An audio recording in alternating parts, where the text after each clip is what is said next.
ามาหล่อเล่นแคมป์ของนี่เห็นบรรยากาศฝั่งไทยก็เห็น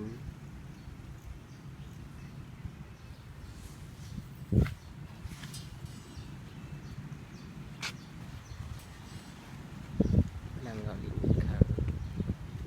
สวนสาธารณะนครไกรสอนห้องวิหารคนก็บ่หลายไปได้เพราะว่าตอนเที่ยงเนาะตอนค่ำๆคือสิหลายกว่านี้